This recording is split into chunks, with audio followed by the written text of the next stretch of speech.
গভীর ষড়যন্ত্রের অংশ হিসেবেই জামায়াতের আমির ডক্টর শফিকুর রহমানের এক্স হ্যান্ডেল অ্যাকাউন্ট হ্যাক করা হয়েছিল বলে দাবি করেছেন দলটির সহকারী সেক্রেটারি জেনারেল এহসানুল্লাহ মাহবুব জুবায়ের। সংগঠনের কেন্দ্রীয় কার্যালয়ে সংবাদ সম্মেলনে জানানো হয়, জামায়াতকে বিতর্কিত করতেই এমন ঘটনা হয়েছে। এর পেছনে একটি রাজনৈতিক দলের ইন্ধন থাকারও দাবি করা হয় সংবাদ সম্মেলনে।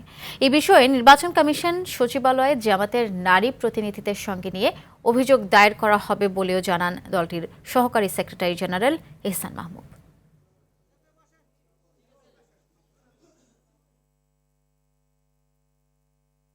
টুইটার অ্যাকাউন্ট সহ আমির জামাতের এবং আমাদের কেন্দ্রীয় নেতৃবৃন্দের বা শীর্ষ নেতৃবৃন্দের ফেসবুক অ্যাকাউন্ট এবং টুইটার অ্যাকাউন্ট যারা যে টিমটা আমাদের দেখেন, আমরা দেখেছি যে এই কাজের সাথে কিছু লোক জড়িত, আমরা বোঝার চেষ্টা করেছি এবং এখানে একটা গভীর ষড়যন্ত্র আছে।